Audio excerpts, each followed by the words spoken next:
Hi everyone, welcome back to Easy Bite Cooking. Today I'm sharing a tropical digestive smoothie that's gentle, refreshing and easy to make.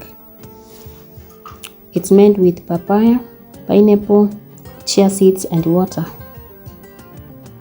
Cut everything into small pieces, then add into your blender. Blend until smooth and creamy. The smoothie is light, hydrating and great for the stomach. Thank you for watching Easy Bite Cooking.